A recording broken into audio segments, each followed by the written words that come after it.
Okay, so last class we did respiration, right? We spoke about initial parts of respiration, what it is, how is it different from nutrition, and we saw basics of what is exactly breathing. We stopped here last class, so this is all we covered. Right? Yes. What is respiration? Then what are the two subcategories, which is basically how you take in oxygen and how you use it to break down your food. Right? This all we did. What is the difference between the two?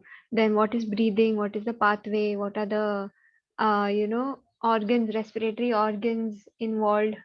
What is diaphragm, etc. Right? All this we did. We saw this also, and we stopped here where we labeled the diagram. Today we'll be starting with some extra points which we had left out for breathing, and then we will go on to how does the gaseous exchange happen in the alveoli. Right. Okay. Okay. So these are some of the points which we had missed out for breathing. Basically, we had run out of time, so I said I would give it to you next class. This is for breathing only. You can take them down. I'll tell you which one. This is important. Uh, yeah, both these points. These points. This point. Yeah, you can take down the whole slide. These are important points under breathing itself. So basically, what is the breathing cycle? These are just some terms you might encounter maybe in one mark question type of areas, or they might just say when they're asking you a question, they might refer to the breathing cycle. So you need to know what exactly the breathing cycle is, right? So for that, just basic, it's not exactly a definition, it's just a basic way of explaining what it is. The complete process of inspiration and expiration would be your breathing cycle, right? All the changes in the pressure, volume, etc. Whatever happens in the whole cycle or during the process of inspiration and expiration combined is breathing cycle, right? It's inspiration plus expiration, right? Next thing you need to know is what is residual volume. Okay, so what happens is that when you exhale out air, you don't exhale out the complete 100% volume. Okay, you don't exhale out complete 100% volume of air. There is always some amount of air remaining inside your lungs.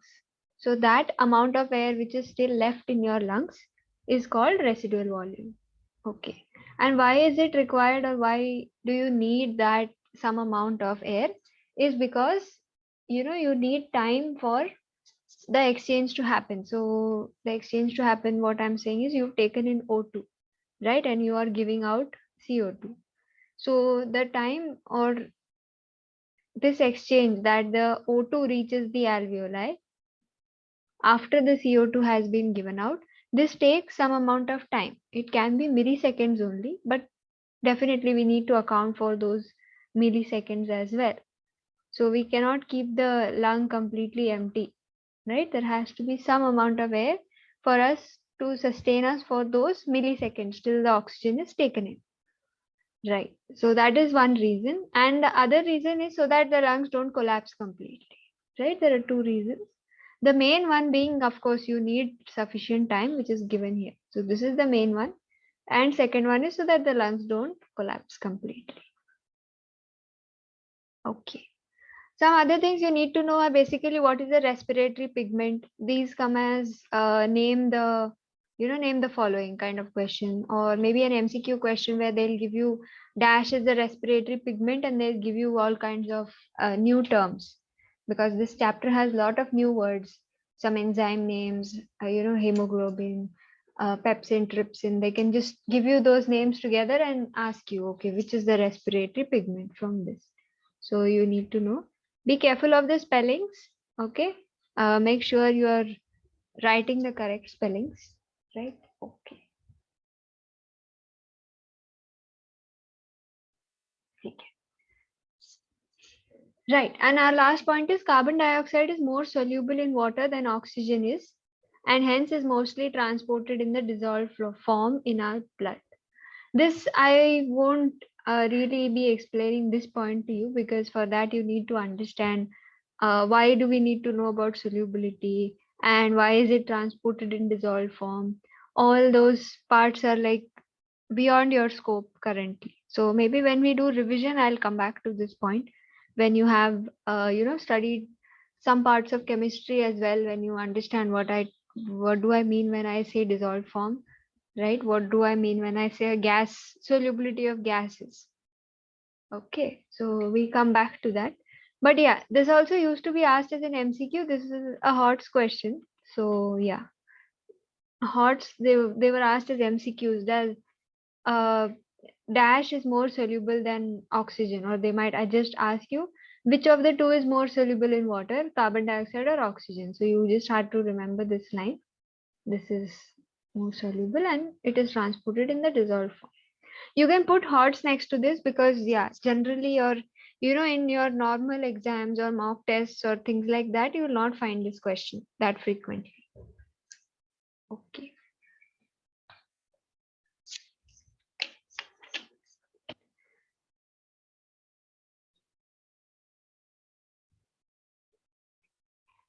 Right. Let me know once you all are done, so then I'll go on to the next slide. Done, ma'am. Okay. Done, What ma'am. happened? The rest of you switched off your cameras. You're shy, I think. Okay. Okay, you can keep answering. That is also fine. Done, done. 3 of you all said done. What about the others? There are almost 13 of you. Just a minute. Okay. Ma'am, I'm writing 1 second. Okay. Done. Okay. Yes, ma'am. Great. Samriddhi done? Yes, Okay. Okay, I'm assuming the rest of you are also done. If not, please let me know so that I can wait.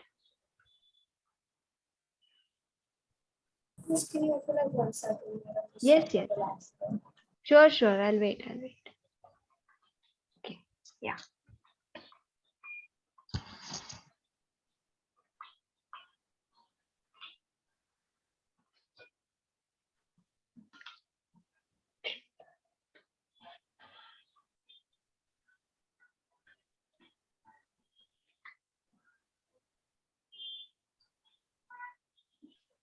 Yes, I'm done. Done? Great. Done. Okay, Ashka. Okay. Okay, I'll go ahead. Right. So this is the most important part in respiration, or you could say most important part related to breathing. Okay. So what is that? Is basically the exchange of gases which happens, or the process where when you take in that O2, how that O2 is transported to all cells, via blood, obviously, and how the carbon dioxide is collected from all the cells and then finally given out.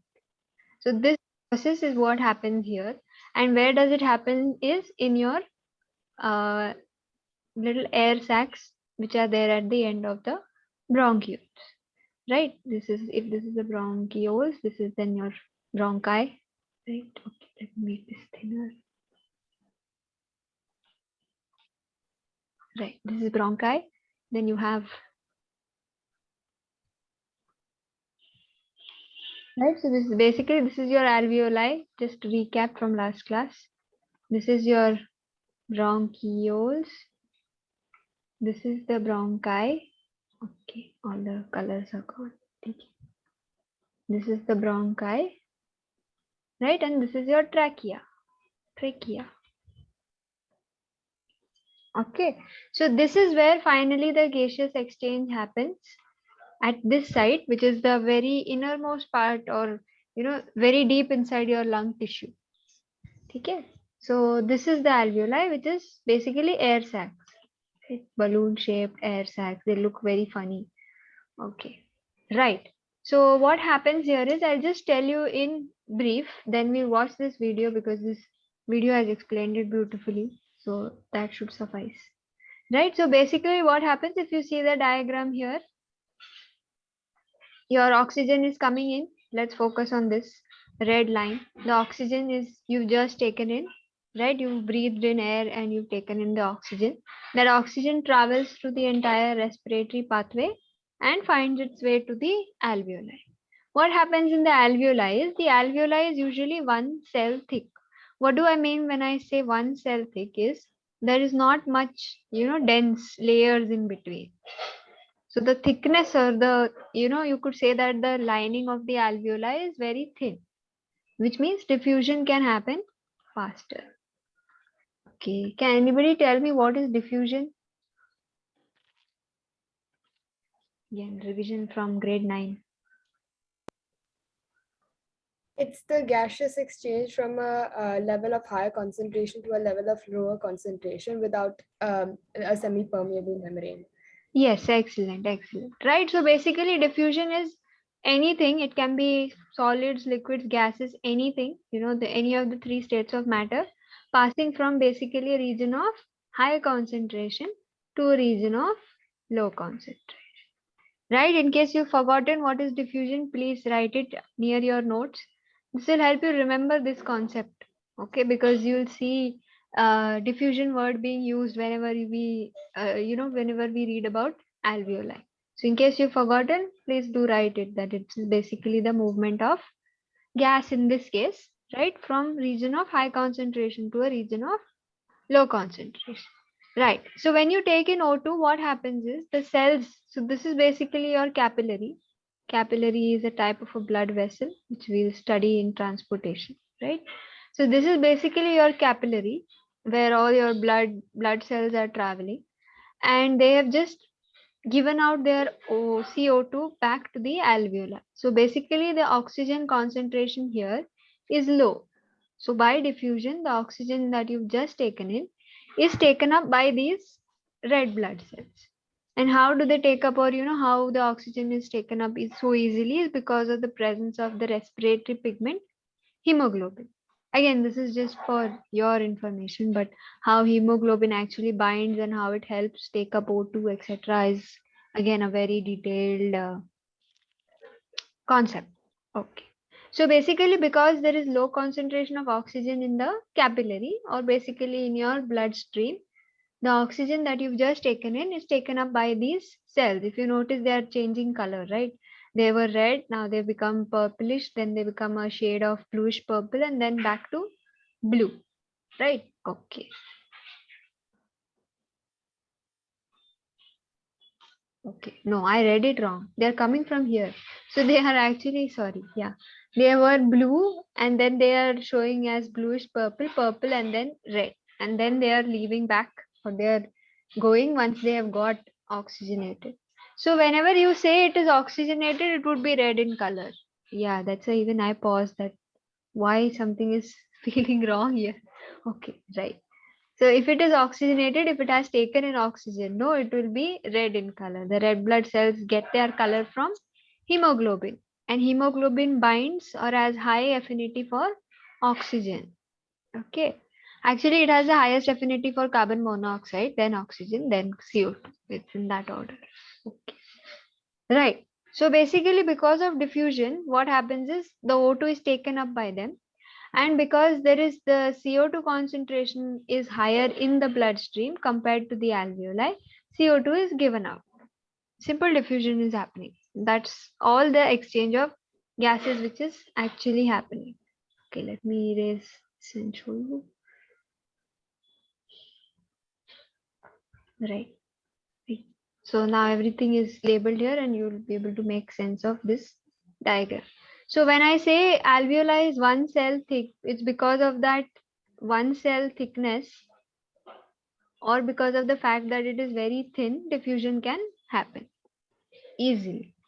Okay, so you can take down these features. These are the features of alveoli. These are very important.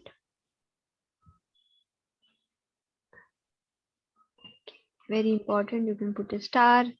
Usually they ask you a direct Excuse me, question. ma'am. Tell me. Ma'am, should we take down the diagram as well? No, no, no. Diagram not required. Okay. Okay. Yeah. Like Right. a question, what all diagrams will be coming to like will they ask questions from, or do we need to draw accordingly? I Uh, marked them. Okay, so draw, they might ask you for the respiratory system because that's easy to draw. Digestive system is not asked to draw that frequently because it is a little complicated. But yeah, if you could practice it, it would be great. This diagram is usually asked for labeling because you cannot really, draw the different colors, etc. All that. So this is preferred for labeling. And we will have the diagram of the heart. Again, heart depends. Sometimes it's asked to draw, sometimes just labeling. And and in excretion, we'll have the diagram of a nephron, which is there for drawing. So till now, what we've covered from that, you can mark the breathing diagram as the one which you would need to draw. Or you could Okay, say got it. the organ. All right, thank you. Okay. Actually, if you see in your chapter notes book, right, once the chapter, towards the end of the chapter, you will find a list of diagrams where they have, you must be provided space for tracing them or, copying and drawing them also. So those diagrams, if you can practice drawing, that would cover the whatever is required. Okay. Okay, yeah, coming back to our alveoli. So usually this is asked as a direct question where they'll ask you, give us the features of alveoli. Okay, direct question and your direct answer is here. Depending on the number of marks of the question, you can answer. If it is just 1 mark, keep large surface area as your first point, very important point. Right, 2 markers, first 2, 3 markers, then just keep increasing number of points. It won't go beyond 3 because these are the only features you need to know. Okay. Right, so large surface area is very important. So large surface area and the one cell thickness, this is very important. Why? Because it helps diffusion.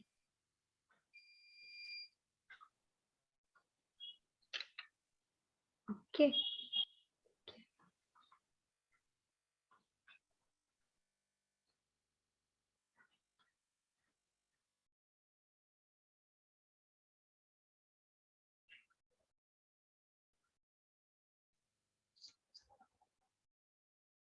Okay, let me know once you've taken these points down, then I'll show you the video. Yes, ma'am. Done? Done, ma'am. Done. Yeah, here you might see the word alveolus. Okay, alveolus would be singular for alveoli. So it is the same thing because they've just shown you one here, right? So it is called alveolus. Not important. If you just write alveoli also will work everywhere. That's okay.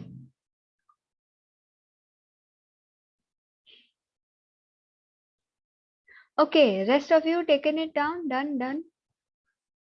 Yes, ma'am. Yeah. Do we have to make the diagram? Ma'am, just a second. No, Aryan. Diagram not required.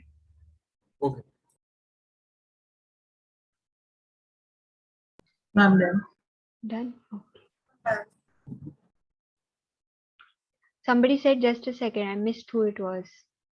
Just tell me when you are done.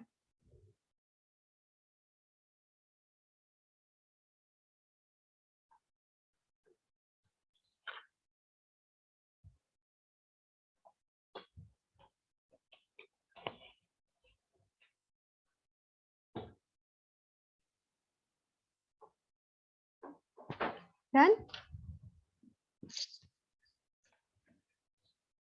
Okay.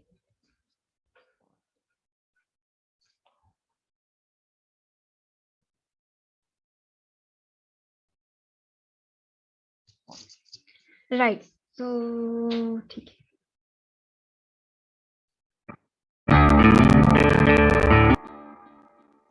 The alveoli are the site of gas exchange in the lungs, and they're located here at the very end of the bronchioles. They have a structure that's something like this. We often describe it as having a sort of cauliflower shape, but basically they're just tiny little air sacs at the end of the bronchioles. If we see it here represented, oxygen and carbon dioxide are constantly being supplied and removed through breathing. Let's look a little bit closer at the lining here. Notice that it's only 1 cell thick. Oxygen can diffuse across the cell membrane of the cell that lines the alveolus. From there, it can obviously diffuse across to outside of that cell. The same thing applies for the lining of the blood capillary until eventually it diffuses into the red blood cell where it can bind with hemoglobin to form oxyhemoglobin. Similarly, carbon dioxide can also diffuse across these cell membranes and reach the alveolar sac to then exit the body. Now then, oxygen, as we've already said, is constantly being supplied through breathing, but it's also being taken away from this area because of the blood flow. What this means is that we are constantly maintaining a concentration gradient, which is what allows this transfer of gas, this gas exchange, to continue. There are some important features of the gas exchange surface that you need to know. First of all, it's got a large surface area, which is provided by this particular shape of the alveoli, and also by the fact that there are lots and lots and lots of them inside of the lungs. It's very thin, which provides a short diffusion pathway. Notice that the lining is only 1 cell thick. It's also got a moist lining. The inside of each alveolar sac is moist, which allows gases to dissolve, which then allows them to diffuse across the lining. It's got a very good blood supply. Each one of the alveoli has lots and lots of blood capillaries surrounding it. If we have a little look at what lung tissue looks like under a microscope, we can see this sort of zigzag, crisscross sort of mesh of little almost streams. This is the capillary network, and we can tell that because if we look at one of these individual little red splotches here, those are individual red blood cells. Finally, there is very good ventilation, and that basically just means there's a really good supply of air, which is supplied through breathing. A little bit of exam help on this. You might get asked to describe the features of the lungs that make gas exchange efficient. Okay, yeah, this is not required. This is just, we've given you the answer, right? I just wanted to show you the diagrams which you were showing, which is given well here. Right? The other things, of course, whatever we mentioned only are covered in that same video. Okay. Right, so the keywords under gaseous exchange through or in alveoli would be you must know the features, right? This is important. This is an important question, okay? You cannot skip this. I mean, this being a very big chapter, there definitely will be parts, which you might not understand or you would prefer skipping. So don't skip this one because this is asked, definitely asked in every exam. It could be a small give reason question, it could be a 1 marker question, but something or the other regarding alveoli and blood exchange will be asked. Exchange of gases between alveoli and blood will definitely be asked. Okay? So in that, remember these keywords and remember that it happens because of diffusion. How the concentration gradient is maintained, I think you will get a clear idea now after me explaining and seeing that video, that because the oxygen is continuously transported away via the cells, because the cells keep moving, they are not going to stay in one place, right? So because they keep moving, the concentration gradient is maintained in such a way that the alveoli will always have higher concentration of O2. So diffusion will keep happening like this, right? So this is important, right? Okay, from here. Okay, so this completes breathing. Now we'll look at what happens in different organisms, breathing in different organisms and in plants, of course. Just a brief look. Again, these parts are asked usually as give reason based questions. There's not much to do, but it's give reason based questions which will be asked. So they ask you a question like this, that rate of breathing in aquatic organisms is much faster than terrestrial. Why is that? This is the question which is asked. For that, you need to know that, okay, respiration in aquatic organisms or in fishes, in some of the aquatic organisms would happen through something called gills. So the entire slide becomes important, right? So you can just condense it as to whatever you feel it is important or you don't know. You can use those points and take those down, right? This is important. And I tell you which is important. Yeah, this is important. The remaining four, 5 points which are there in between, they are just telling you how it happens. This you can either write it in your own words, or if you already know that, okay, this is how it would be going about, it's not really required. Okay. So basically in fish, you have special organs of breathing called gills, right? If you might have noticed it, this is your fish. Okay, I drew something horrible. Okay, right. If this is your fish, you have, let's say, fins here. Okay, and the eye here. So just below the eye region here, you will have something which looks like this, some circle shaped, something like this it looks like. And this region is called the gills. So they actually breathe in from here. They don't breathe in from their mouth, right? They have a mouth, but they don't breathe in from their mouth. They breathe in from the gills. Okay. Why this is so is because they stay in water, right? So optimize or to make sure that they are getting that oxygen from the water, the gills are made in such a way, right? Because the oxygen is dissolved in water. Okay. Yeah. So what do? Is they take it through the mouth, send it over the gills, or they can either take it from the gills also. When water passes over the gills extract dissolved oxygen from it. Okay, then you take in the oxygen and then it is carried. Just like alveoli does the gas exchange or is the site of gas exchange in humans, in fishes it would be gills. So you don't need to know anything apart from gills regarding respiratory organs in particular. Right, same thing. From the remaining parts of the body or basically the other cells of the body, the CO2 is brought back to the gills for expelling. Okay. This is important. This point is important because the question can be asked is why is the rate of breathing in aquatic organisms? Aquatic organisms are the ones that live in water. Okay. And terrestrial ones are the ones that live in land or live on land. Right. Okay. So why is the rate of breathing much faster than the organisms on land? Is because in case of fishes or in case of aquatic organisms, you are taking in dissolved oxygen, right? The oxygen dissolved in water, you are taking in that. So the amount of dissolved oxygen is fairly low compared to the oxygen which is freely floating in the air, right? That's why they need to keep breathing faster to get more oxygen and supply it to the blood cells, right?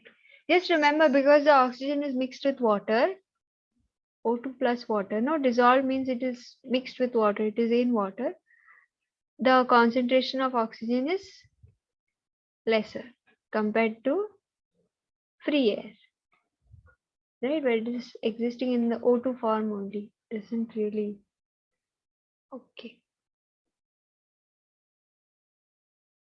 This question is also asked as a 1 marker only, not beyond that.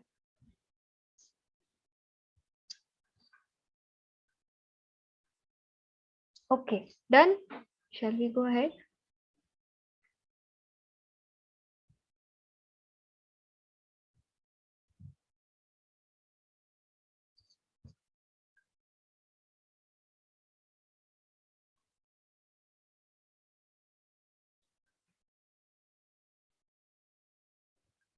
Yes, ma'am.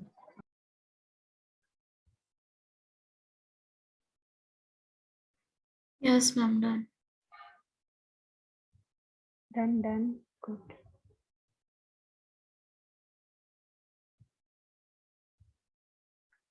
Okay, rest of you done? Ma'am, just like 1 second. Huh. Okay. Right. So here what is important is you just need to remember gills are the equivalent of alveoli. Right? And this give reason. Two things important.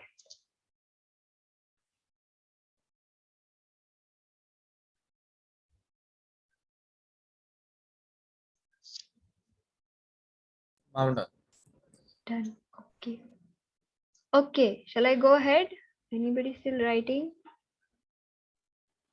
I'm done. Okay. Great. I'm done. Done. Very good. Okay. Right. Let's see what happens in plants then. Okay. As you know that plants take in oxygen.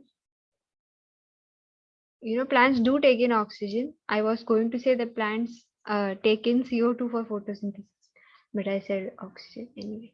Right. So during photosynthesis, you do know that the plants take in carbon dioxide, correct? And they give out oxygen. We saw in nutrition part, right? But the plants also perform respiration. The plants also breathe, where what would happen is basically they also take in O2 and give out CO2. Okay, this happens. When does it happen? You would say is usually during the night. Okay, usually, but sometimes it happens during the day also, right? Okay. Plants use oxygen for air or oxygen of air for respiration and release carbon dioxide, right? That's what respiration is. We know that breathing is a part of the term respiration, and this is exactly, if I say breathing, which means basically you're taking in O2 and giving out CO2, that will not change, correct? So where does this happen? It happens in stomata. Does anybody remember where stomata is and what it is? We did in last class, no, I think. And there are small pores present on the leaf surface. Correct, excellent, right? If this is your leaf, okay, beautiful leaf, right? And in this side, which is the underside of the leaf, you will have some shape like this present, okay, on the surface. So this bean shaped cells which are there are called guard cells, okay, and this hole which is formed is basically what is called as stomata. Again, recap, we did discuss a slide on stomata when we did nutrition, so just recap, okay. So this is the site. So even during photosynthesis, whatever oxygen was generated as a byproduct, you were removing, the plant was removing it through the stomata itself, and it is taking in CO2 through the stomata itself, right? So during respiration also, it will take in CO2 and it will take in O2 and it will give out CO2. Okay, today my brain and tongue are not coordinated at all. Okay, I have to be careful with what I say. Okay, right. So during respiration, the stomata take in O2 and they give out CO2. Right. Now, how does the stomata know when to take in what? How does it know? That is all controlled by a simple process again, which is called diffusion. Okay. As simple as that.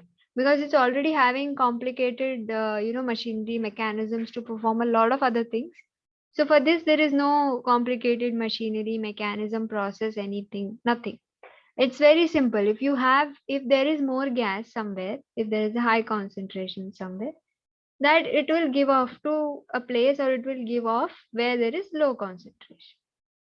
So if there's high concentration in the air, it will take it in. If there's high concentration in the leaf or in the plant, it will give it out. As simple as that. Okay, so diffusion will decide, here it is. So the direction of diffusion, or basically diffusion will decide whether O2 is coming in or O2 is going out. Okay, so that's why I highlighted the basic definition of diffusion for you when we started this. Okay, because once you're clear which direction it is happening, you will not get confused all the time. Right. So the exchange of gases happens via stomata. This is important, right? And what do you need to know? What else is? Yeah, you can take down this point. This point is important. Take down this also. Chalega. Okay. Right. And what happens at night basically is when there is no photosynthesis, the CO2 elimination is the major exchange activity going on.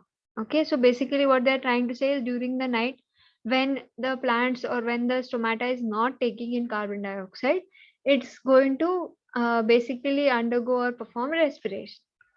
And in respiration, you need oxygen to break down the food substances produced. Right. During the day, the CO2 generated. So it's not like that in the daytime there is no carbon dioxide generated. Like I said, respiration keeps happening, isn't it? It's not going to be that the plant will say, okay, I'm doing photosynthesis now, I will start respiration after 5 minutes. It does not work that way. These are all parallel processes which keep happening. But during the night time, because there is no photosynthesis going on, there is no use for this carbon dioxide. So it just gives it off. But in the day, that carbon dioxide is used again for photosynthesis. So it only recycles the gas and it takes it back in and uses it for photosynthesis. Hence, there is no carbon dioxide released. Important, right? Erase all this. Okay. Instead, oxygen release is the major event at this time. So this should answer all your queries which you have regarding what happens in the plant. Like, when does it take in O2, when does it give out CO2, or when does it take in CO2 and give out O2? Does respiration happen only during the day, or it happens only in the night, or it happens all the time, right? All the answers are there here. Yeah, in case if you still have any other question, of course you can ask me. But the basic basic things regarding respiration in plants should be answered in this slide.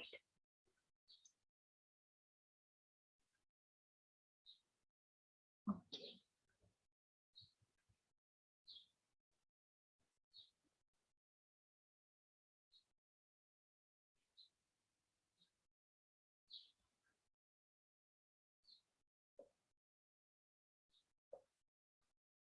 Again, this is usually asked, if I tell you like how it is asked in exams, would be in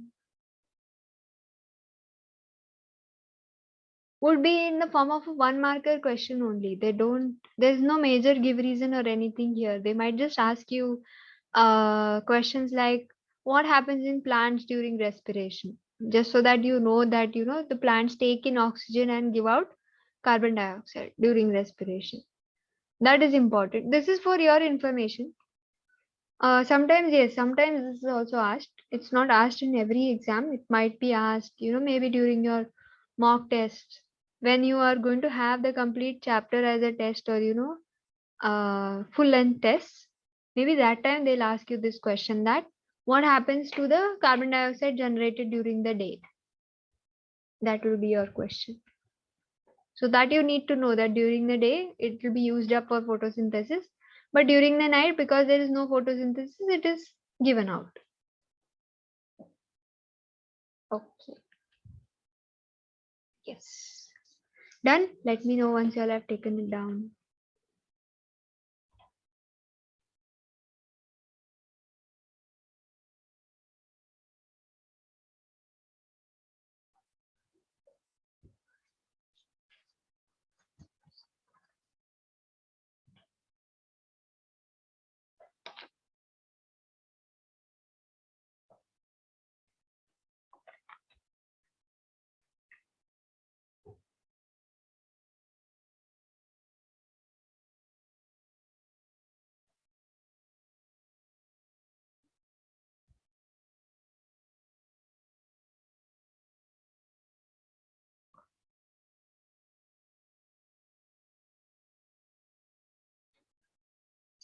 Done.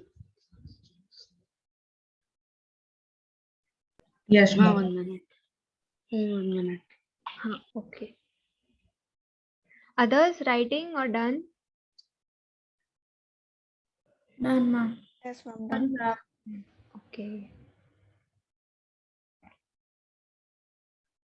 They have, see, the main point or the main purpose of giving you little tidbits like this about other organisms is so that you are well aware that, okay, suppose nutrition we did for, first we saw for plants, then we saw for amoeba, and then we saw for humans.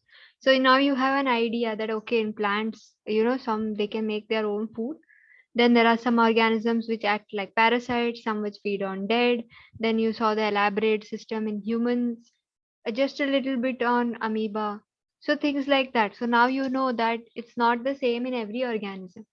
So similarly, for all the other life processes also, there is either plants combined with some other organism given, or just plants and animals for your comparison given, so that you are aware that, okay, these processes happen in most of the living organisms, most of the complex living organisms. But how do they happen, and what are the organs used, or processes used?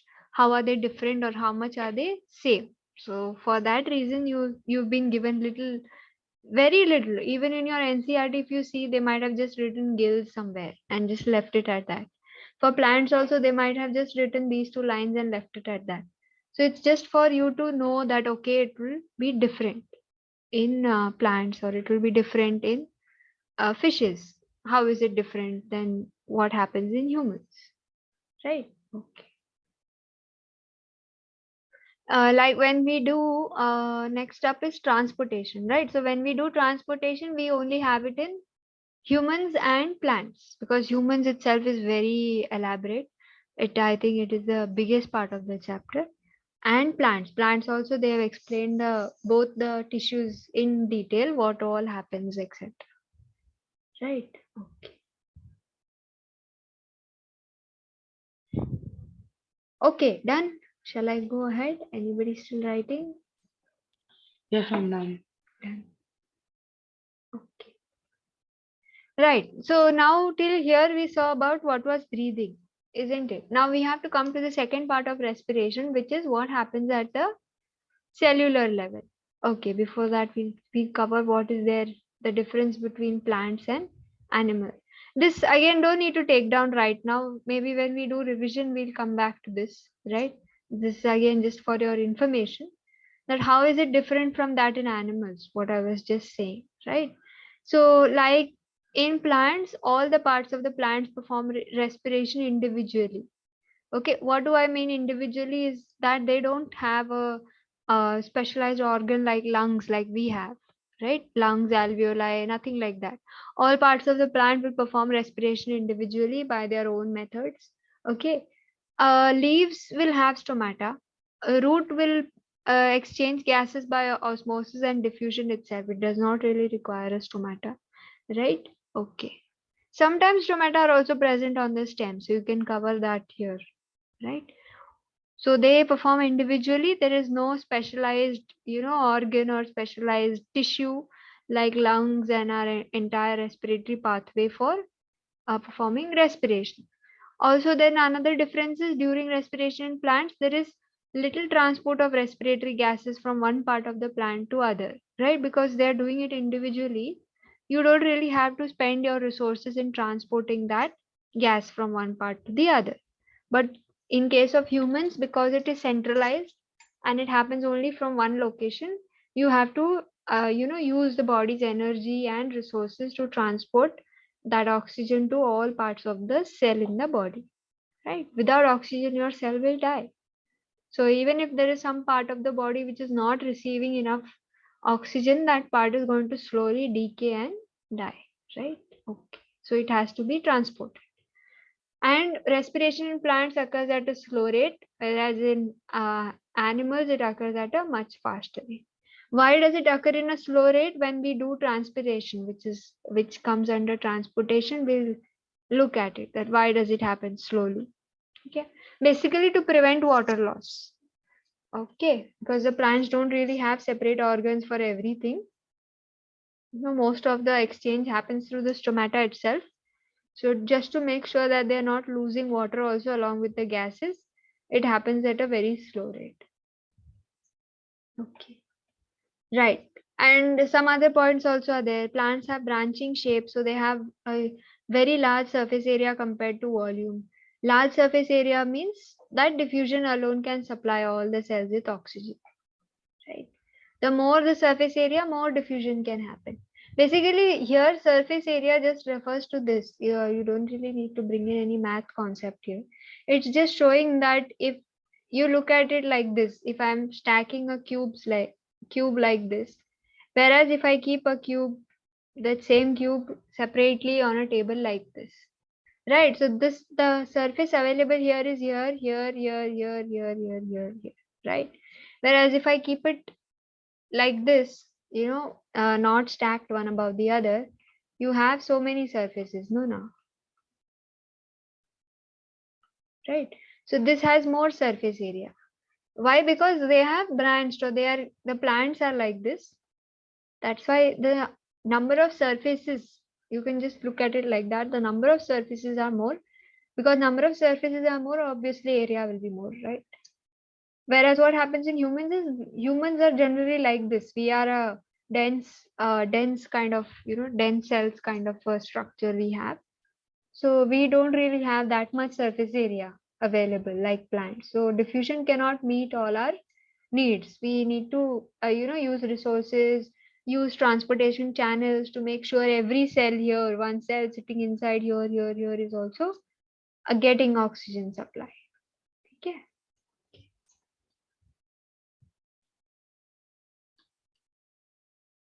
Right. Next is cellular respiration. This slide is also important, but we will come back to it when I revise. Why am I saying that is because right now you don't remember this much information because everything is new, right? In fact, once you read the basic things, you will only get all these questions. That what is the difference between rate of respiration in plants and animals, or why does it happen like this in plants and animals? So once you've read the chapter once on your own, when you've understood the basic terminologies, coming back to this makes more sense, so that your questions are answered and you understand what is written here. Okay, so this is not, it's not like it's not important. The thing is, I would prefer to do it once you are a little bit better or you've grasped the chapter. Right. Okay. So apart from breathing, you also have another process under respiration, which is called cellular respiration. Okay. As the name suggests, it would occur at the cell level. Basically, it happens in your cell level. This is completely new for you. You might not have come across this term or these words before, right?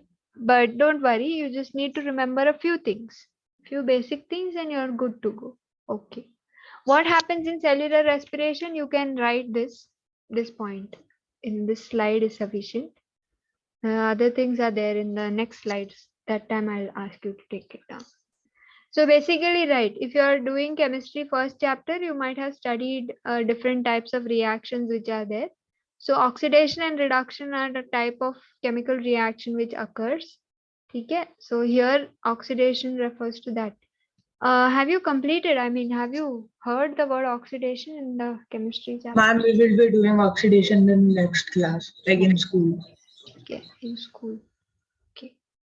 Okay. Once you do that, then tell me that what it means. I keep suspense till then. Okay. Okay. I'll ask you all next class then. What is oxidation mean? You should tell me. Yeah. Okay. I actually know what oxidation means. Okay. What is it? You can tell me now then. It's either when a substance loses hydrogen or when oxygen is added to a substance. So that's oxidation. Correct. Yes. Very good. Right. And when that reverse happens, it's called reduction. Okay.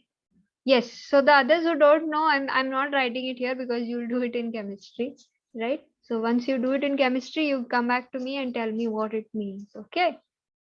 Okay. Oxidation of respiratory substrate. Substrate is basically, okay, whenever you're doing any kind of reaction, no? Whenever any reaction occurs, it is chemical, biochemical, okay, either of the two, you need something where that reaction is going to act on, right? Some substance you need. Suppose if I'm saying water is being formed, so you need hydrogen and oxygen to combine. Okay, why my chemistry is so horrible? Correct it was.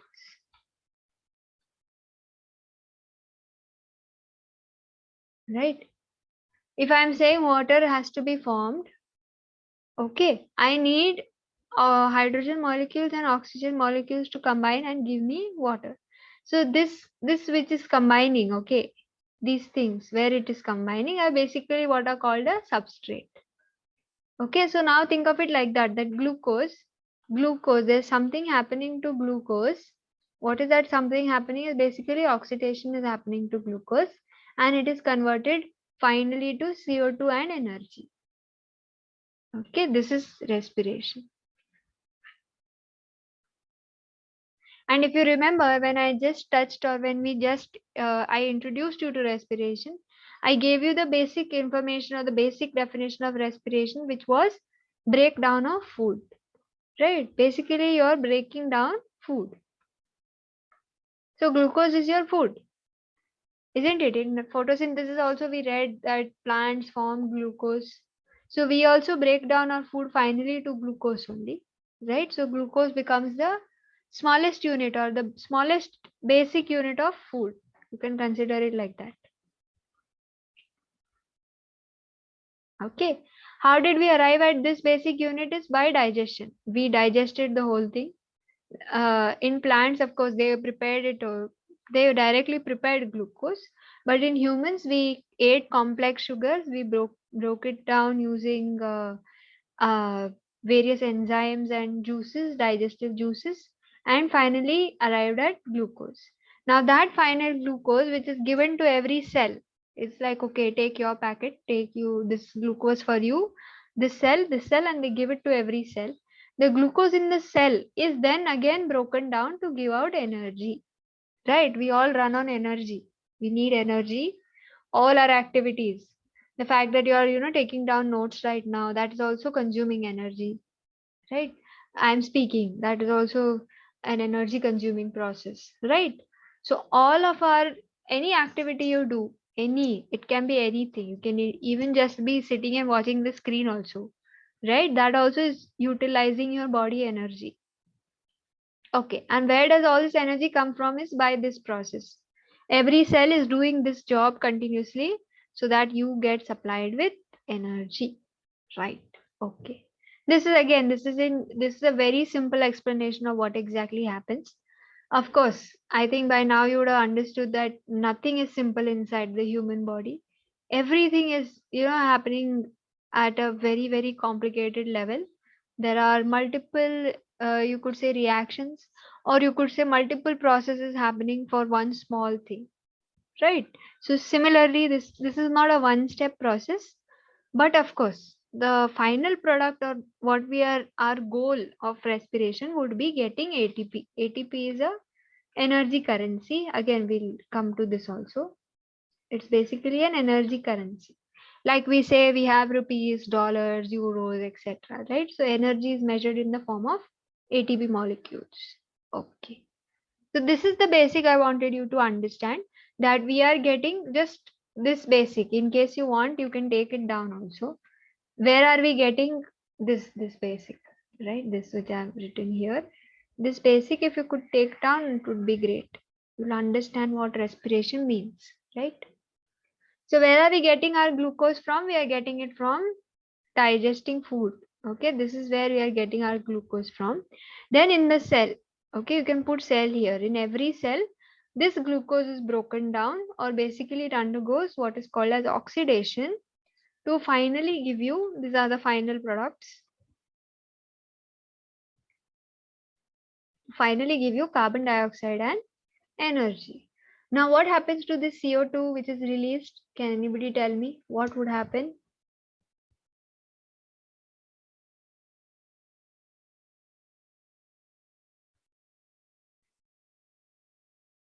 Okay, my question is, I'm saying glucose is broken down, or basically glucose is oxidized to give you carbon dioxide and energy. I told you why we need energy. I answered this question. My question to you was, what happens to this carbon dioxide which is formed?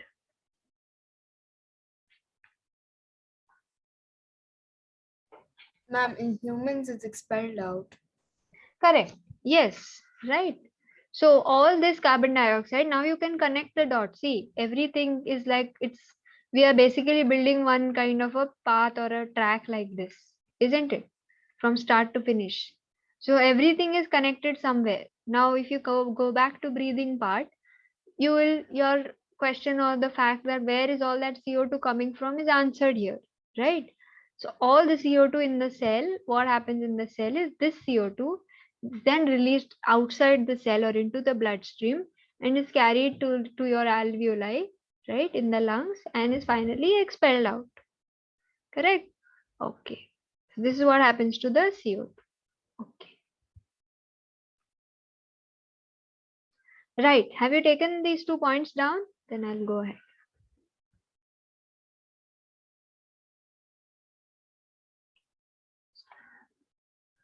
Done, ma'am. You can go ahead. Done? Okay. Only Ishita is there in class, I think. Others? Yes, ma'am, done. This Done, one. done. Done, Ma'am, done. Okay, Ma'am, okay. none. You all are also there. I'm happy. You have become silent compared to ninth, isn't it? What happened? Too much studies or what?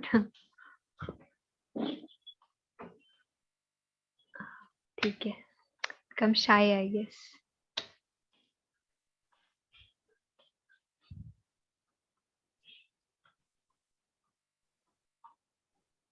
Okay, right. So this flow chart, this is what we are. This is also an important part.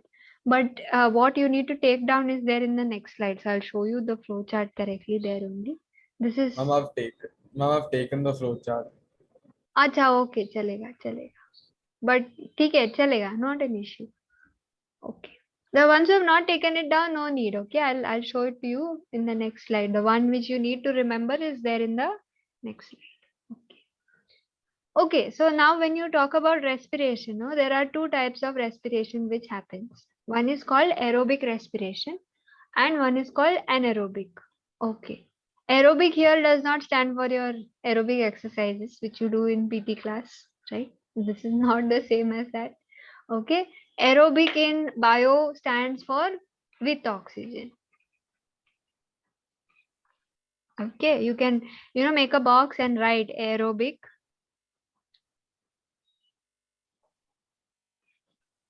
means with oxygen. Okay, make a box like this and put it. This will help you because as in when you come across terms in bio, whenever you see aerobic, aerobic always stands for with air. And usually you will be studying for respiration only, aerobic respiration which happens. Okay. Okay.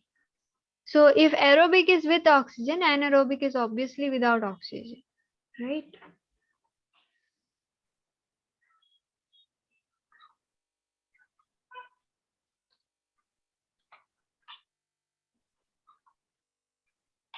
An means without. So anaerobic is without oxygen, aerobic is with oxygen. Okay.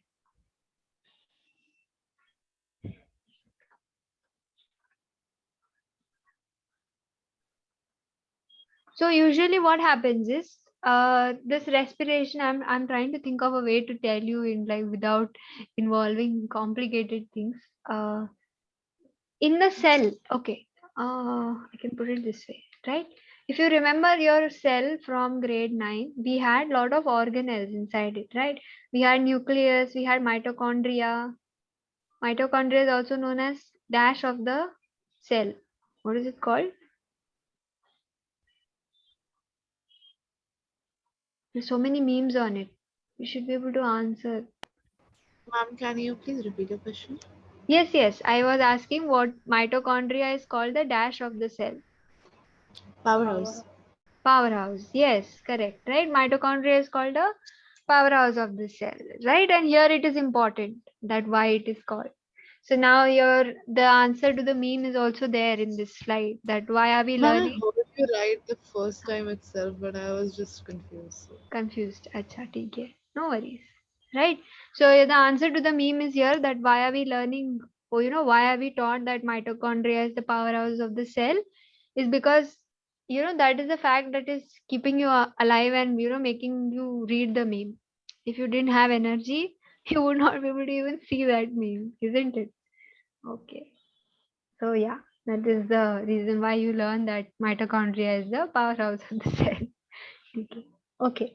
So coming back to our cell, yeah, we learned a lot of other organelles also. Nucleus, mitochondria, Golgi apparatus, ribosomes, lysosomes, etc. Right? There were many organelles we studied in 9th class under cell chapter. Okay. So now when I say cellular respiration, no, it happens in different parts of the cell. It either happens in the cytoplasm, which is this fluid in which all these organelles are floating. This is our cytoplasm. Again, all grade 9 recap. Or it can happen in the mitochondria, which is this our cell organelle, or very famous for the being the powerhouse of the cell because respiration takes place there. Okay. So if it happens in the mitochondria, the process or whatever process happens in the mitochondria that requires oxygen. If it happens in the cytoplasm, that does not really require oxygen. So it is called anaerobic and this is called aerobic. Okay. just remember this much. Don't go to, by heart anything more than what I'm trying to tell you. Why? Because this is a very, very big cycle which is known as the Krebs cycle. Okay. Okay, it's a huge cycle, and it overlaps both chemistry and biology. So, if you might get lucky in the future, you will study it twice, once under chemistry, once under biology. And if you get super, super lucky, you'll not study it once also. So yeah, depends. Basically, what I'm trying to tell you is it is a very big cycle. So don't get involved or don't go to, break your head in any other words apart from what I'm trying to tell you. Because if you keep reading it, you are going to keep getting lost in what is exactly happening here. Right? Ma'am, So what I you need saw to I tell saw the flowchart of the Krebs cycle. It's so huge, ma'am. yeah, it is huge. Right. Yeah. In case anybody is feeling adventurous, just Google Krebs cycle. I think you will appreciate that. You just have to remember this much now. Okay. And I can make it, or make it more challenging for you by telling you that Krebs cycle is one of the cycles which you would be studying in the future. Right? It's one of them. There, like that, there are in photosynthesis there is Calvin cycle. There are many, many cycles which are there. Again, all these cycles, just because there are a lot of chemical compounds involved, they come under both chemistry and biology. They are kept in both the subjects, and yeah. So anyway, this is all. If you take up science in future would be after 12th. Okay, till 12th it will be basic only. Don't worry. Right. So yeah, so that is the reason why I'm trying to keep it as simple as I can, and I'm not giving you extra terms. Like, there are a lot of things written here, but I'm not reading it out for that reason only. Okay. I'll tell you what you need to remember. Okay, so yeah, just remember that because it happens in the cell, there are some regions where it happens with oxygen and some regions where it happens without oxygen. Okay, ये अभी के लिए इतना information is more than enough. Okay, I'll tell you the table which you need to take down. This is just a general, no need to take it down right now. Again, we'll come back when we do revision. This is just a general table for you to understand the difference between aerobic and anaerobic. Sometimes it is asked as a direct difference between question. Sometimes they just ignore aerobic and anaerobic because you don't need to know much about it, right? Basically, all you need to know is aerobic would be in the presence of oxygen, anaerobic would be in the absence of oxygen. And depending on whether oxygen is involved or not, the end products change. Like if you see here, if oxygen is there, your end products, so basically the final products of your reaction would be carbon dioxide, water, and energy. And in case it is without oxygen, you get lactic acid and carbon dioxide. Okay. Right. So again, we'll come back to it when we do revision. Not required right now. Yes, you can take this down. This is important. Very, very important. This diagram or this flow chart, however you would like to call it, is what is asked under cellular respiration. This is all that is asked. Okay, if you know this properly, your cellular respiration is done. That's it from the cellular respiration subtopic. Okay. Once you all have taken it down, let me know, then I'll explain it because you'll have to pay some attention, right? To add stuff maybe next to it. Okay. Mom, actually, we did this today in school. Ma'am, Oh, like you my did class. this in school. Great. Good. Then you will be, completely thorough once and for all. Combine school knowledge, this knowledge, and you'll be crystal clear. Okay, this is what happened in cellular respiration. Ma'am, I've already drawn this table in my other notebooks. Do I still have to draw it again? Okay, you wherever you're going to finally refer to, I mean, whichever book you're referring to, if it's there in that, it's good enough. Yes. Okay, Good ma'am. enough. No worries. Yes.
Done?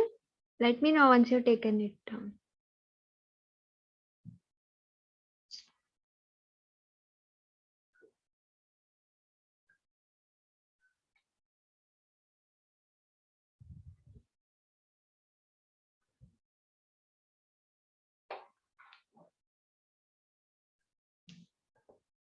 Done, ma'am. Done. Okay.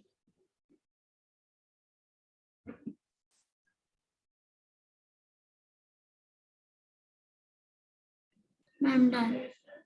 Done. ठीक है.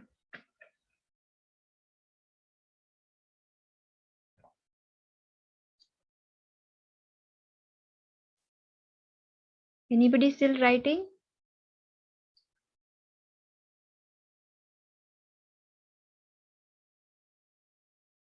Me also. Okay.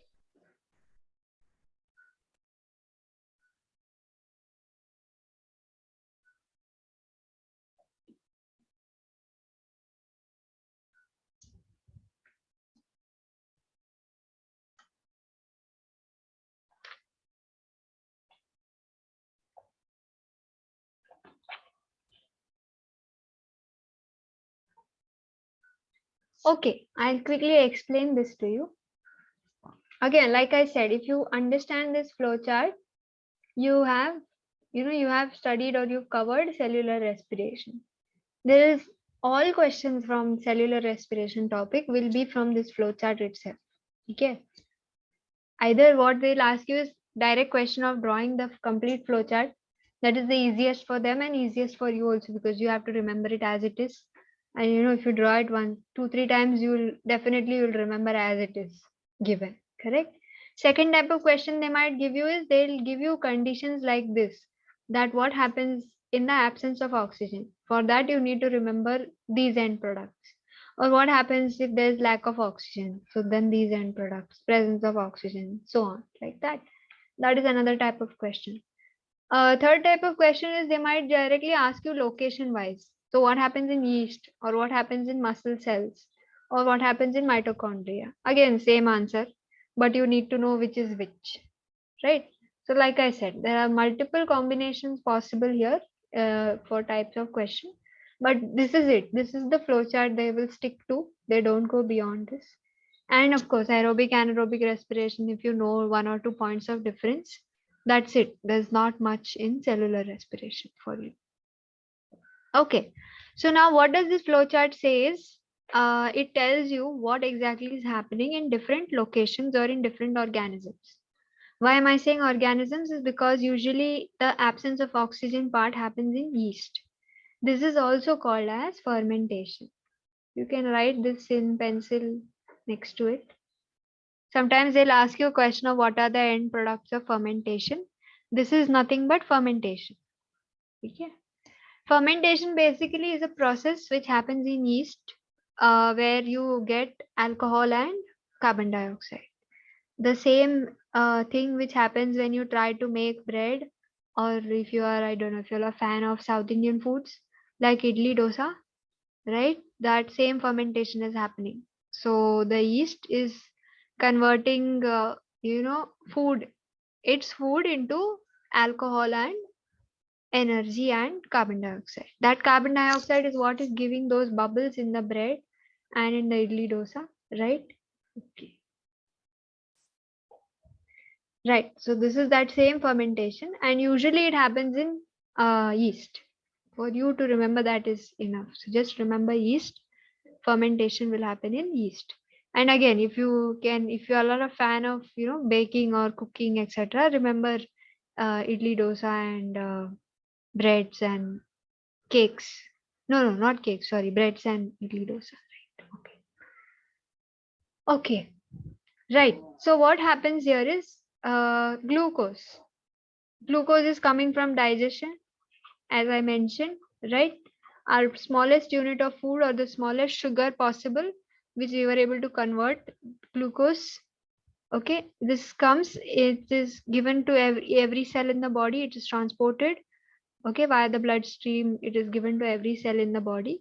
And in the cell, okay, in the cytoplasm of your cell, This glucose is broken down into a three carbon molecule called pyruvate. Remember this name as it is, okay? Pyruvate. Just unfortunately, there's no shorter way, or no way I can break it down or give you a better way to remember. Pyruvate is just pyruvate, but remember that it is going from bigger to smaller. So if you are saying the reason this is written here, 6 carbon molecule and 3 carbon molecule, is to show you that glucose is breaking down, okay, into a smaller compound. If this has 6 carbon molecules, only when I break it down will it become 3 carbon, right? Okay, so remember, this is also important. Glucose has 6 carbon molecules. How do you know that? Because of the formula, right? It's C6. That's why 6 carbon. Pyruvate, you don't need to know the formula or anything. Just remember it is a 3 carbon molecule. Okay, usually they ask you questions like, which is the 3 carbon molecule which glucose breaks down into? Okay, like name the following, or MCQ question.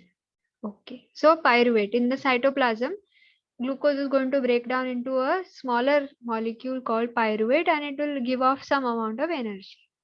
Now this pyruvate can take, or can be broken down further by 3 different methods. And how do you choose the method is basically based on the amount of oxygen available. Okay. Now one thing you have to be very, very clear is lack of oxygen is not the same as absence of oxygen. Okay. Get this registered in your head right now. Okay. So that you don't make mistakes in the future. Because what happens is later then you start thinking that lack of oxygen and absence of oxygen is one and the same, and you will interchange these two reactions and come, right? So it is not the same thing. Lack of oxygen means there is oxygen. Okay, there is oxygen, but it is not that much, or the concentration is lesser compared to in the usual scenario. That is what is called as lack. Whereas when I say absence of oxygen means there is no oxygen at all. Okay, so they are two different terms. They are not one and the same thing. Okay. Yeah, in absence of oxygen, what happens is, like I discussed, ethanol.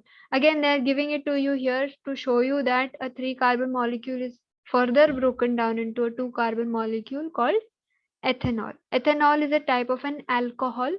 Again, what are alcohol, ethanol, etc.? You will do it in chemistry in the chapter carbon and its compounds this year, right? So you will learn a little bit more. Just remember, ethanol and alcohol is one and the same thing. So somewhere you might read alcohol, somewhere you might read ethanol. So if you remember, for now it is one and the same thing. Chalega. Okay. Okay, so you get ethanol, carbon dioxide, and energy. Energy everywhere is nothing but ATP. Like we say, we don't say I have given you 3. You say 3 rupees, right? I have given you 3 rupees. Something I gave you, which means if I gave you money, I have given you 3 rupees. Similarly, if I am talking of energy, I will always say I gave you 3 ATP molecules, or I gave you 36 ATP molecules, right? So remember like that. Like we have currency symbols for energy. The symbol or the energy currency symbol is basically ATP. Okay, right. So absence of oxygen, also called fermentation, we get alcohol, carbon dioxide, and energy. Next we have is lack of oxygen. If there is lower concentration of oxygen than usual, where does this happen? It happens in our muscle cells. Okay. Okay. And what do you get? You get lactic acid and energy. Okay. Here I can again bring up, or I can give you a small recap of your grade 9, something you did in grade 9, so that you are, you can connect the dots. Okay. In grade 9 tissue chapter, we did muscle cramps. You remember? Why do we get muscle cramps?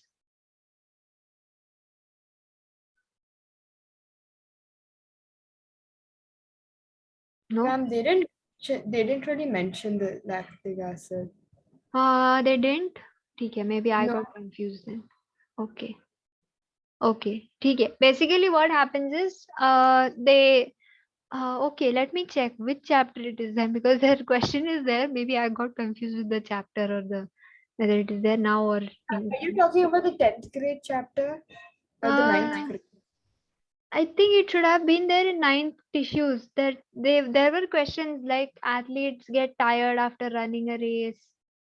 Oh yes, ma'am, there was, but they didn't explain it like this in depth. They just told us that there's like a lack of oxygen and then we Ha, just have to, like, yeah. Exactly. I wanted to explain the depth here.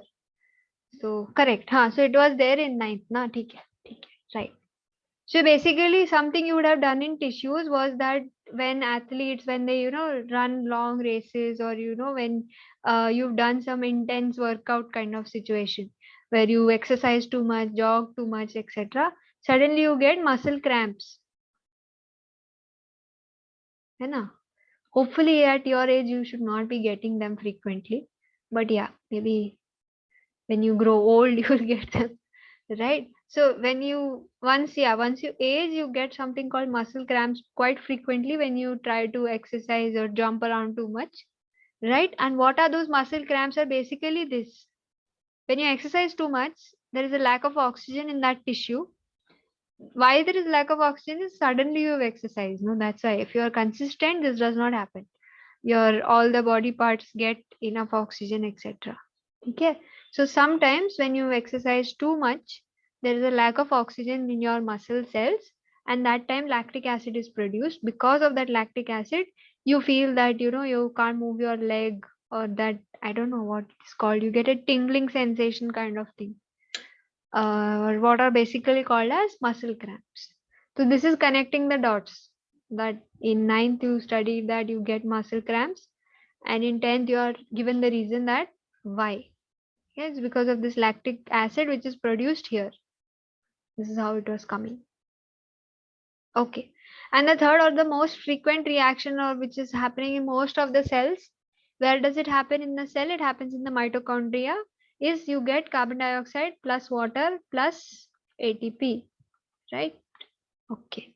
Out of these three, fermentation is very, very frequently asked because you don't know the end products, right? That's why again I'm repeating. Remember the example of bread and I'll write it here. Okay, remember this example. You will remember the end products, right? That's why you get that smell. I'm not sure if any of you all have tried to bake bread or not, or even idli dosa. Once you ferment the batter, the next morning you will get some very weird smell if you open the container. The smell is nothing but alcohol which was produced, even in the bread. Okay, so that is exactly what is happening. That process is called fermentation. And this is the presence of oxygen which happens in almost all cells. And in the cell, it happens in mitochondria to give you carbon dioxide and energy and water. Okay. Right. So this is what you need to know. Again, this flowchart, every single word given in the flowchart is important. Try to remember. Yeah, this if you remember like in symbol format is fine, right? If you're writing CO2 plus H2O plus ATP, that's fine. But as long as you're writing the correct symbols. If you don't know the symbols for or the chemical formula for lactic acid and ethanol, don't go to write. Okay, just write the word alcohol, ethanol, carbon dioxide and energy. Okay, great. Okay, so this brings us to, small short on ATP, and then we'll be done with respiration, right? What is ATP? This is just in brief for you. Out of this, you can remember this. This is important. Yeah, the rest of the things, if you don't know, this is also important. Rest of the things, if you don't know, you can take it down, otherwise leave it. Does not really matter. Okay, what is ATP? The full form is adenosine triphosphate. Triphosphate basically means it has 3 phosphorus molecules or phosphate molecules. Okay. This is asked as a HOTS question, so I just thought I'll tell you that tri means 3. You must be knowing, right? Tri would be 3, bi is 2, uni is 1. Okay. Quad usually refers to 4. These all are root words which are same for anything you take. Like triangle is a tri because it has 3 angles, right?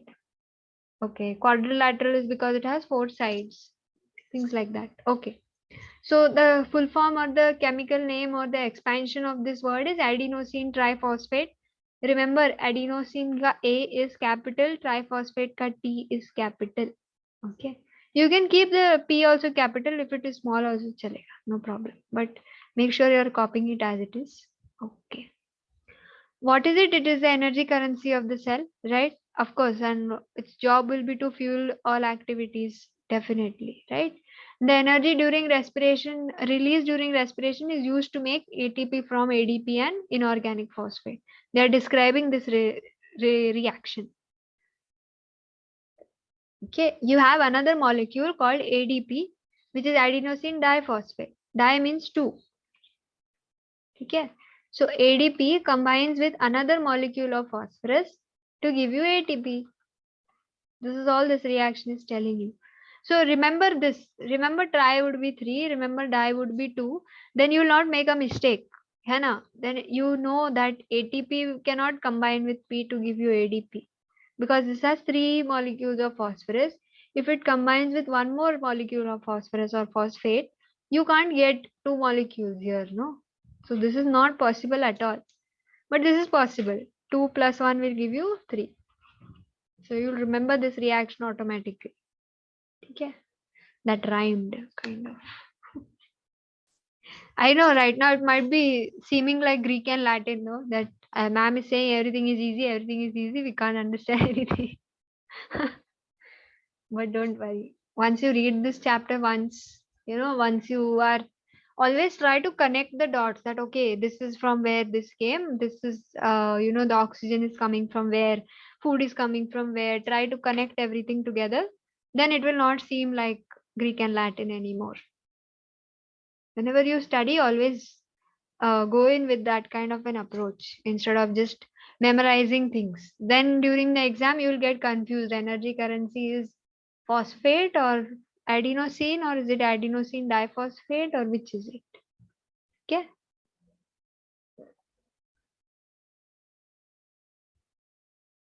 Okay. Okay. Have you taken this down?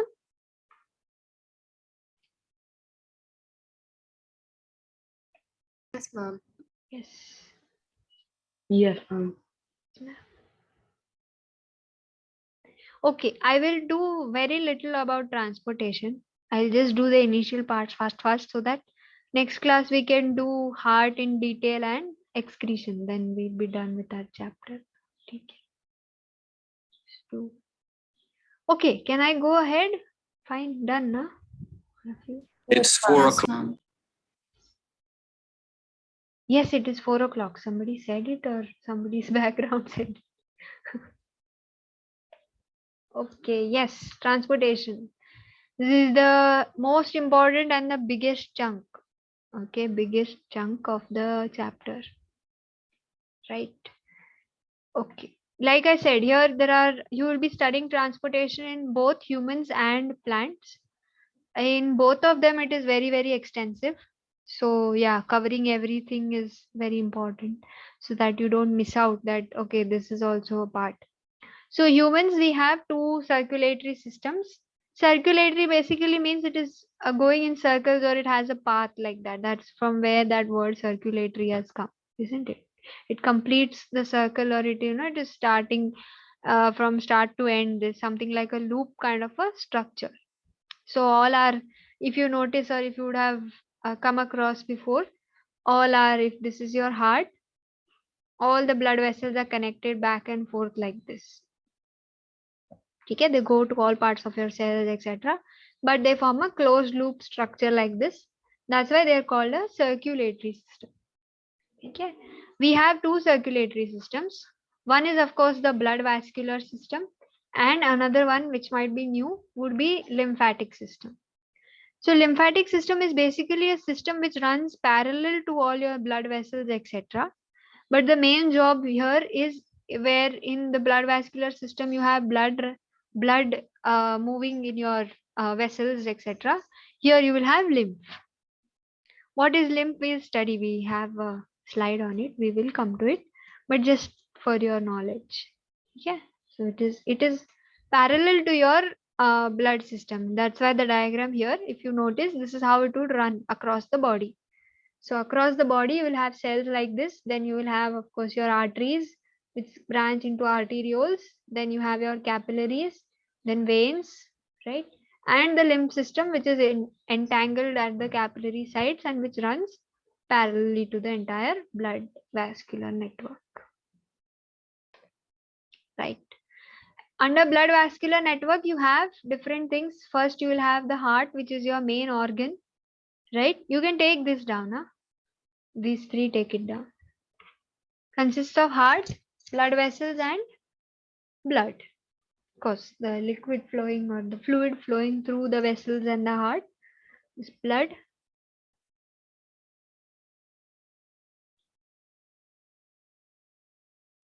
Okay.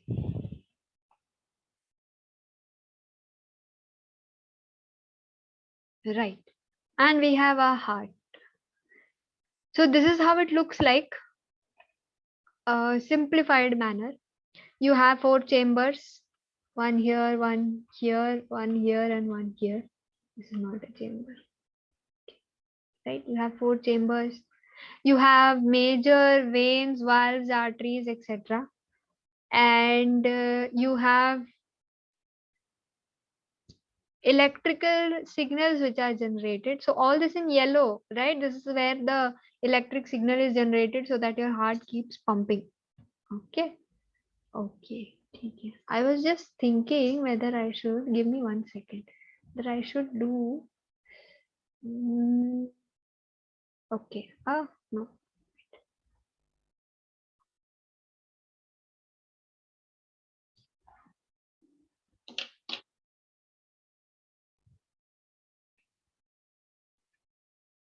Okay, what I'll do now, I'll do blood and blood vessels today. I'll come back to heart in tomorrow's class. Because if I start heart right now, I'll have to stop midway. So I will do a little up and down and come back to it. Yes, we'll do this part first. Okay, you can take this down. Important slide, take the whole thing down. So blood has a lot of components, right? You have cells, you have platelets, and you have a matrix kind of a fluid, which is in which the blood cells and the other cells float around. That fluid is what is called a plasma. If you see the diagram here, plasma is usually the yellowish liquid. Okay, and you have your white blood cells and red blood cells. So when you draw out blood, no, it looks red in color, etc. But when you centrifuge it, basically when you let the different liquids settle down, you will get something like this. They will separate and you will get red blood cells at the bottom. White blood cells and platelets form a very small layer and you will get plasma like this. Okay. Because we've never seen plasma, we tend to ignore it. We always think that blood means just red blood cells, right? Because we've never seen the other things, isn't it? But that's not the case. Blood has RBCs, WBCs, platelets, plasma, and hemoglobin and other things also, which again not visible to the naked eye. RBCs, her full form is red blood cells, or you can call it red blood corpuscles. Same thing, technical word for cell. This is okay. I'll write it again. Corpuscles. Same thing. WBCs would be white blood corpuscles or white blood cells. RBC main job is to carry oxygen. Like I told you, right? Hemoglobin is bound to the red blood cells. So their main job is just to carry oxygen. Okay. WBCs, they fight infection. There are a lot of types of WBCs. There are almost 5 to 6 types which are there. Monocytes, leukocytes, there are many, killer cells, etc. T cells, B cells. Okay. And they are, so based on what they do, like some of their job is just to catch the bad guys. Some of the WBC's job is to kill the bad guy, right? So depending on whether they catch, kill, or neutralize or just trap it, based on what exactly they do, you have different types of WBCs also. Their main job is they protect us from diseases. They fight for us all the time, right? Platelets, their main job is they will, whenever you get a wound, right? Whenever you have a small cut, it could be a paper cut or any kind of wound on your finger or any part of your skin, right? Or even internally, the platelets are the one which are responsible for, repairing the wound. They are the ones which repair wounds. So the next time you see a small cut and then notice it getting repaired on its own, it's the platelets which is doing it, right? Platelet also helps in the coagulation or clotting of blood in case of cut or wound. Why is this important? Is because so that you don't lose all your blood out, right? In fact, there is one condition also. There's a medical condition where in those people clotting does not happen. So if they get cuts or wounds, all the blood flows out even from a small paper cut, and they can die from a paper cut. Can you imagine? Ma'am, is that known as hemophilia or something? Yes, hemophilia, correct. Right. So there is, there are, of course, once you talk about humans, there is always some exceptions where some humans have something missing or some enzymes missing or some mutation which has happened, right? Based on that, there are so many diseases which are there. So like that, there's one disease or disorder which is called hemophilia, like Aryan said, right? Where that person has to take extreme care to not get hurt because they don't have platelets, right? That's so see how important every part becomes, that you need every small thing to function properly, right? Okay. And of course, you have plasma. Plasma is a liquid part of the blood. Like in cells, you have your cytoplasm where all the organelles are floating, right?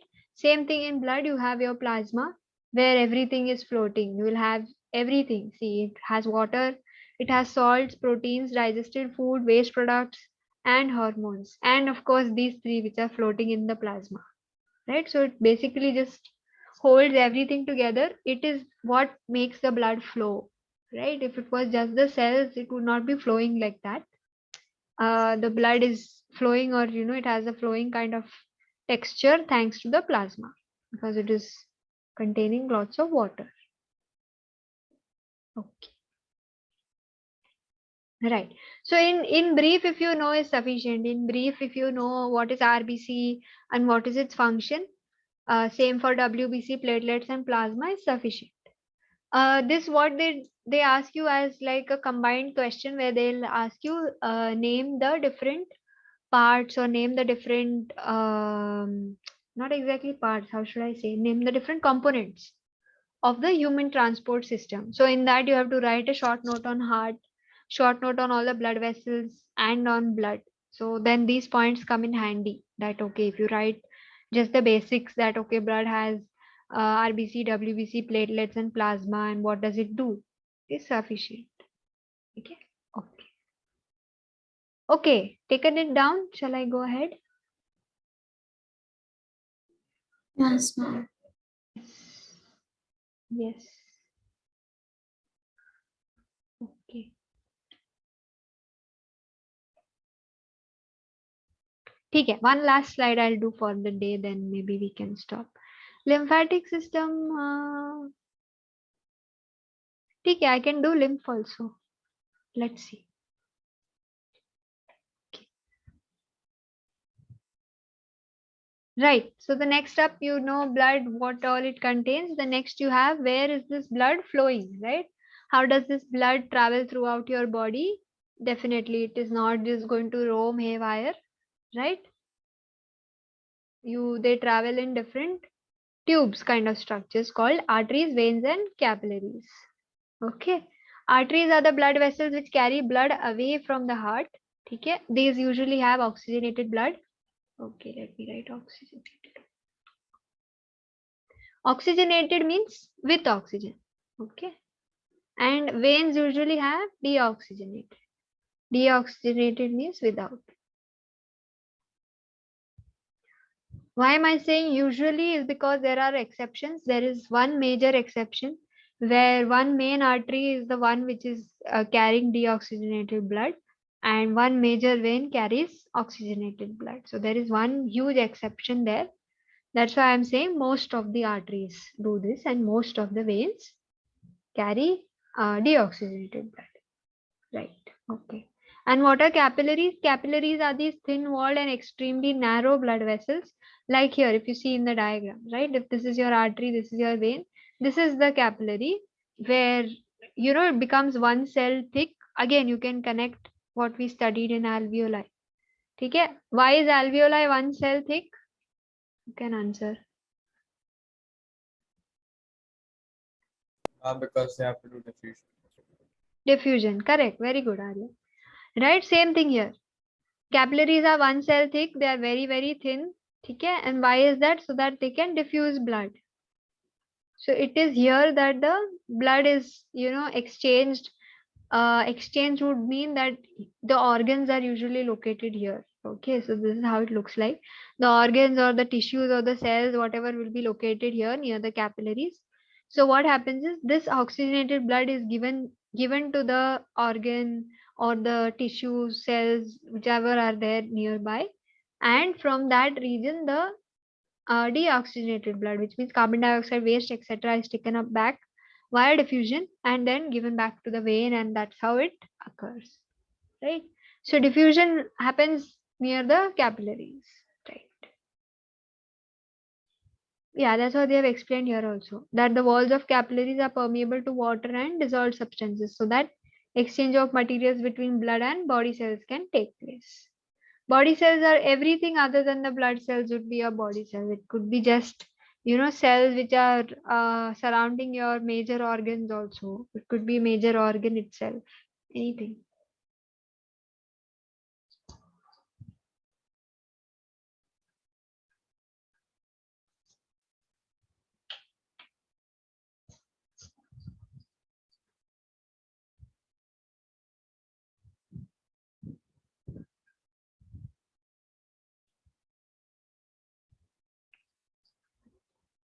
Right.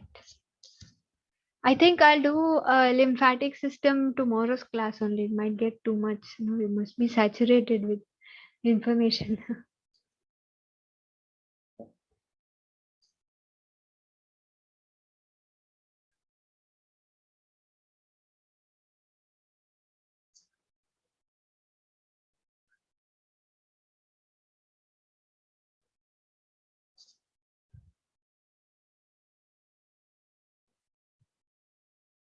Okay. Okay. Have you taken it down? Done?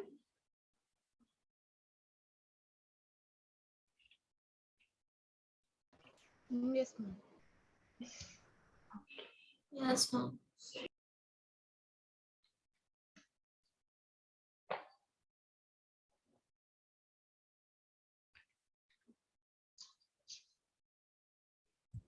Oh, yes, ma'am.